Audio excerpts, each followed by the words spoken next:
Hello students, तो कैसे हैं आप सब। आज मैं आपको पढ़ाने जा रहा हूं 10th केमिस्ट्री का carbon and its compound chapter. आपको लगता होगा कि बहुत ही टफ चैप्टर है, बट आज के बाद ऐसा कुछ भी नहीं लगने वाला है आपको। तो बने रहिए, वीडियो को बिना स्किप किए हुए देखें। और हाँ, अगर आपको वीडियो पसंद आए तो लाइक और शेयर जरूर कीजिएगा। तो चलते हैं, टॉपिक को हम शुरू करते हैं। Carbon and its compound, carbon और उसके यौगिक। तो सबसे पहले हमको यह समझ लेना होगा कि ये कार्बन जो नेम है, ये नेम आया कहां से। इसको पहले हम इंट्रोड्यूस कर लेते हैं, उसके बाद हम इसके बारे में, इसके कंपाउंड्स के बारे में स्टडी करेंगे। तो सबसे पहले हम जानते हैं कि ये जो कार्बन जो है वर्ड है, कहां से आया है। तो कार्बन वर्ड जो है ये लैटिन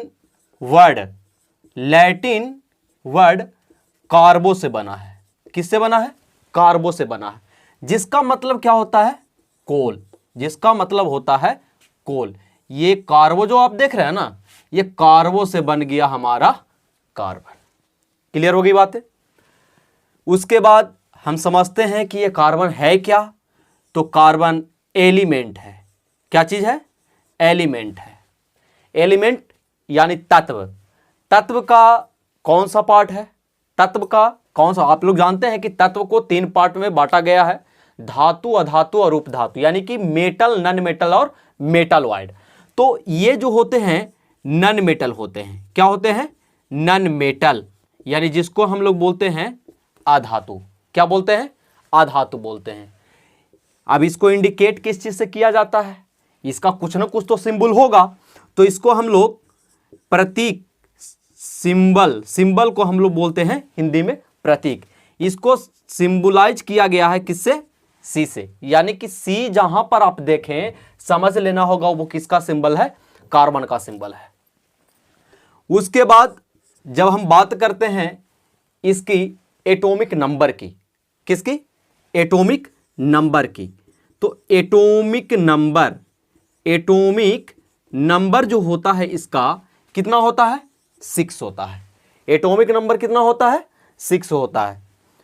एटॉमिक नंबर तो आपको समझ में आ रही होगी, जिसको हिंदी में परमाणु संख्या हम लोग बोलते हैं। उसके बाद हम बात करते हैं इसकी एटॉमिक मास की। क्या चीज की? एटॉमिक मास, जिसको हम लोग परमाणु द्रव्यमान बोलते हैं। वो कितना होता है? 12 U होता है। उसके बाद कार्बन के बारे में और जान लेते हैं कि ये कौन से ग्रुप का है। कौन से ग्रुप का है?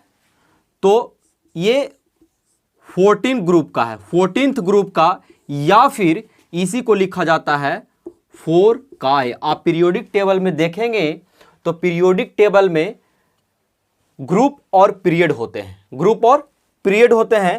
तो वो कौन से ग्रुप का कार्बन है? तो 14th ग्रुप का है, जिसको पीरियोडिक टेबल में 4 का ए भी लिखा दिखेगा आपको।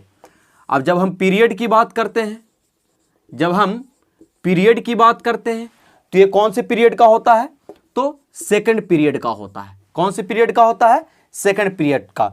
यानी ग्रुप का मतलब क्या होता है? वर्ग होता है। ग्रुप का मतलब वर्ग, पीरियड का मतलब आवर्त होता है। क्या होता है?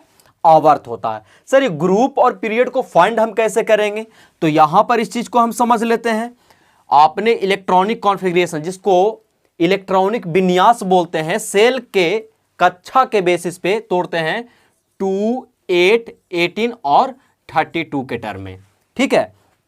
तो आप जानते हैं कि एटॉमिक नंबर जो होता है कार्बन का, परमाणु संख्या जो होता है 6 होता है। तो सबसे पहले सेल में हम जाएंगे तो 2 जाएंगे, उसके बाद बचा कितना? 4। तो ये बाहरी कक्षा में, आउटर मोस्ट सेल में जो इलेक्ट्रॉन है, यही हमारा बताते हैं ग्रुप। क्या बताते हैं? ग्रुप को, यानी कि कौन से वर्ग का होगा। अब बात आ गई पीरियड की, आवर्त की। तो कौन से आवर्त का हो? तो सीधा भाषा में हम समझे इस चीज को, तो जे गो में टूटेगा, सीधा सी बात, जे गो में टूटेगा उतना ही ग्रुप हो जाएगा। समझ रहे हैं बात को? जे गो में टूटेगा तो के गो में टूटा? 1 गो और 2 गो, यानी कि दूगो ग्रुप का होगा, यानी कि सेकंड ग्रुप का होगा ये, समझ रहे बात को। उसके बाद अब हम बात करते हैं इसकी वैलेंस इलेक्ट्रॉन। कौन सा इलेक्ट्रॉन? Valence electron. तो वैलेंस इलेक्ट्रॉन को हिंदी में हम लोग क्या कहते हैं? संयोजी। क्या कहते हैं? संयोजी इलेक्ट्रॉन। तो वैलेंस इलेक्ट्रॉन कितना होता है? तो जब हम इलेक्ट्रॉनिक कॉन्फ़िगरेशन, इलेक्ट्रॉनिक विन्यास तोड़ते हैं तो लास्ट में जितना बचेगा ना वही हमारा हो जाएगा क्या चीज? वैलेंस इलेक्ट्रॉन, संयोजी इलेक्ट्रॉन। तो बताओ कितना होगा? 4 होगा। कितना होगा? 4 होगा। अब इसकी वैलेंसी की बात कर लेते हैं। किसकी बात कर लेते हैं? वैलेंसी की बात कर ले हैं। वैलेंसी जो होती है कितनी होती है इसकी? वैलेंसी जो होती है 4 होती है। आप डरिए नहीं, ये सारी चीजें कहां से आ रही है इसके लिए मैं एक वीडियो बनाऊंगा स्पेशल, जिसमें आपको ये पता चलेगा कि कैसे हम किसी भी एलिमेंट की ग्रुप को फाइंड करते हैं, पीरियड की फाइंड करते हैं, वैलेंसी निकालते हैं, कौन से ग्रुप का होगा, कौन से पीरियड का होगा, समझ रहे हैं। तो चिंता मत कीजिए, फिलहाल आप यहां हम कार्बन को इंट्रोड्यूस कर रहे हैं तो इसके इंट्रोडक्शन को समझ लेते हैं। बाकी जो भी दिक्कतें होगी आप कमेंट बॉक्स में हमें बताएं ताकि आपके दिक्कतों को हम दूर करते जाएं, ठीक है। तो इलेक्ट्रॉनिक कॉन्फ़िगरेशन आप समझ गए हैं होंगे। ये कार्बन जो होता है ना, कार्बन को हम लोग यूनिवर्सल एलिमेंट कहते हैं। कौन सा एलिमेंट? Universal element. अब यूनिवर्सल एलिमेंट का मतलब क्या होता है? हिंदी में इसको बोलते हैं सार्वभौमिक। क्या कहते हैं? सार्वभौमिक तत्व। क्या कहते हैं? सार्वभौमिक तत्व। सार्वभौमिक तत्व कहने का मतलब ऐसे भी देखिए कि यूनिवर्सल एलिमेंट काहे कहते हैं? दुनिया के सब ऐसा चीज है, मतलब कौनो ऐसा चीज नहीं है जिसमें कार्बन प्रेजेंट नहीं है। तब पहचानेंगे कैसे सर? तो पहचानने का बहुत आसान तरीका है, जिसको हम जला देंगे, करिया बच गया, करिया समझ रहे हैं ना, काला है ना, काला बच गया तो समझ लेंगे कि उसमें कार्बन प्रेजेंट है, कार्बन प्रेजेंट है। समझ में आ रही बातें? तो इसलिए इसी कारण ये दुनिया के हर एक चीज में पावल जाता है, समझ गए हैं। इसलिए इसको हम लोग बोल देते हैं यूनिवर्सल एलिमेंट। इसके कुछ आइसोटोप होते हैं। क्या होते हैं? आइसोटोप, सॉरी, आइसोटोप होते हैं। आइसोटोप क्या होता है? इसको हिंदी में हम लोग बोलते हैं समस्थानिक। समस्थानिक, समझ रहे बात को? तो इसके 3 आइसोटोप होते हैं। कितने आइसोटोप्स होते हैं? 612 होता है, 613 होता है और 614 होता है। 612, 613 और 614 होता है। कौन से ब्लॉक का होगा? कौन से ब्लॉक का होगा? तो ब्लॉक कैसे निकालेंगे? तो आप लोग को पता है कि इसकी परमाणु संख्या होती है, एटॉमिक नंबर जो होती है 6 होती है। इसका इलेक्ट्रॉनिक विन्यास, इलेक्ट्रॉनिक कॉन्फ़िगरेशन हम तोड़ेंगे तो क्या होगा? 1s2 2s2 2p2, 2 4 और 6 हो गए ना। तो यह लास्ट में देखिए कितना बचा? क्या आया? P आया। क्या आया? P। इसका मतलब जो हमारा कार्बन जो होगा ना, P ब्लॉक का एलिमेंट होगा। कौन से ब्लॉक का एलिमेंट होगा? P ब्लॉक का एलिमेंट होगा। यहां तक की बातें समझ में आई? कोई दिक्कत? नोट कीजिए इतना। अभी आपको हम कार्बन के आइसोटोप के बारे में बताया 3 आइसोटोप हुआ, कार्बन 612, कार्बन 613 और कार्बन 614। ये जो कार्बन आप 614 देख रहे हैं ना, इसका यूज जो हम लोग करते हैं, कहाँ करते हैं? कार्बन डेटिंग में, कार्बन डेटिंग में करते हैं। कार्बन डेटिंग मतलब क्या होता है? तो जो जीवाश्म होते हैं, जो लाखों वर्ष करोड़ों वर्ष पूर्व जमीन के अंदर दब गए हैं, तो कितना वर्ष पहले दबे हैं उसकी एज को पता करने के लिए हम कार्बन डेटिंग का यूज करते हैं। और उसमें कार्बन के कौन सा आइसोटोप का यूज करते हैं? कार्बन 14 आइसोटोप का यूज करते हैं। कार्बन के पास केटानेशन की प्रॉपर्टी पाई जाती है। किसका प्रॉपर्टी पाया जाता है? केटानेशन। केटानेशन का मतलब क्या होता है? श्रृंखलन होता है। क्या होता है? श्रृंखलन। श्रृंखलन होता है। और ये जो हमारा श्रृंखलन होता है, कहने का मतलब क्या? लॉन्ग चेन बनाने की प्रॉपर्टी। मतलब एक कार्बन दूसरे कार्बन से जुड़ते चला जाएगा, इतना लंबा बन जाएगा कि मत पूछिए। समझ रहे हैं बात को? तो केटानेशन जो होता है, इसको हिंदी में श्रृंखलन बोलते हैं, इसके पास सेल्फ कंबाइनिंग पावर होता है, सेल्फ कंबाइनिंग पावर होता है। किसके पास? कार्बन के पास। यही एक ऐसा एलिमेंट है जिसके पास लॉन्ग चेन बनाने की प्रॉपर्टी होता है। होता तो सिलिकॉन के पास भी है, होता तो सिलिकॉन के पास भी है, लेकिन क्या होता है कि इसके बीच जो बॉन्ड होते हैं ना, वो वीक होते हैं। इसके बीच बॉन्ड जो होते हैं वीक होते हैं, मतलब बंधन जो होता है कमजोर होता है, जिसके कारण ये अनस्टेबल होता है। क्या होता है? अनस्टेबल होता है, यानी अस्थायी होता है। समझ में आ रही बातें? अब ये केटानेशन का गुण पाया कैसे जाता है? तो कार्बन जो होता है साइज में बहुत छोटा होता है, यानी कि स्मॉल इन साइज में छोटा रहने के कारण ये एक दूसरे से जुड़ करके लंबा चेन बना लेता है। कार्बन कौन सा बॉन्ड फॉर्म करता है? हमेशा कार्बन कोवैलेंट बॉन्ड। कौन सा बॉन्ड? कोवैलेंट बॉन्ड बनाएगा। कोवैलेंट बॉन्ड मतलब क्या होता है सर? तो सहसंयोजक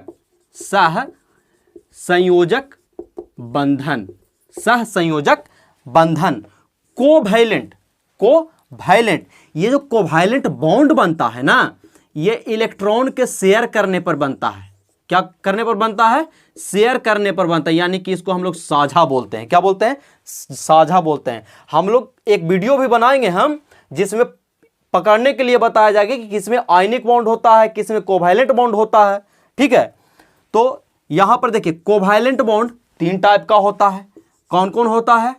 single bond, double bond, triple bond, यानी कि एकल बंधन, द्विबंधन और त्रिबंधन। और कार्बन एक ऐसा एलिमेंट है जिसके पास सभ्य बॉन्ड बनाने की क्षमता होता है। सिंगलो बनाएगा, डबलो बनाएगा, ट्रिपलो बनाएगा। समझ रहे हैं? बाकी एक कर अलावा कौनो ऐसा एलिमेंट है जिसके पास ऐसा क्षमता नहीं है। उसके बाद कार्बन जो होता है यूनिवर्स में हाइड्रोजन, हीलियम और ऑक्सीजन के बाद चौथा सबसे ज्यादा प्रचुर मात्रा में पाया जाता है। एबंडेंट क्वांटिटी में सबसे ज्यादा प्रचुर मात्रा में चौथा स्थान पर कौन पाया जाता है? कार्बन का। कि दुनिया में कन्हू देख लीजिए ना आप, वह कार्बन रहबे करेगा। कार्बन के 3 गो एलोट्रॉप्स होता है। के गो एलोट्रॉप्स होता है? 3 गो एलोट्रॉप्स होता है। थोड़ा सा हम ऊपर मिटा देते हैं यहां पर और हम लिख देते हैं। ठीक, तो इसके 3 एलोट्रॉप्स होते हैं। जनरली ऐसे तो दुइयों को कॉमनली नोन जो है ना, दुइयों को मानल जाता है। पहला जो होता है डायमंड होता है। क्या होता है? डायमंड। दूसरा जो होता है ग्रेफाइट होता है। क्या होता है? ग्रेफाइट होता है। जनरली हम यही दोनों को जानते हैं, लेकिन एक तीसरा रिसेंटली जो खोज हुआ है ना, इसके एलोट्रॉप्स का मतलब समझ रहे हैं कि नहीं समझ रहे हैं? एलोट्रॉप्स का मतलब होता है अपरूप। एलोट्रॉप्स हिंदी में इसको हम लोग अपरूप बोलते हैं। क्या बोलते हैं? अपरूप नहीं समझ रहे हैं आप? मतलब हमर एगो दूसरा रूप हो गया। मतलब कार्बन के एगो दूसरा रूप डायमंड भी होता है, कार्बन के एगो दूसरा रूप ग्रेफाइट भी होता है, और एक और इसका रूप अभी रिसेंटली खोजा गया है, जिसका नाम पता है क्या है? बकमिंस्टर फुलेरीन। ये 3 एलोट्रॉप्स हैं। तो अगले वीडियो में हम लोग डायमंड, ग्रेफाइट और बकमिंस्टर फुलेरीन की प्रॉपर्टी को जानेंगे। अगर यहां पर इतना में किसी को किसी प्रकार का डाउट है तो कमेंट सेक्शन में जरूर बताएं, और वीडियो अच्छा लगे तो एक बार फिर से कह रहे भैया जरूर इसको लाइक और शेयर करिएगा, ताकि ऐसे वीडियो आपके लिए और भी बनाते रहें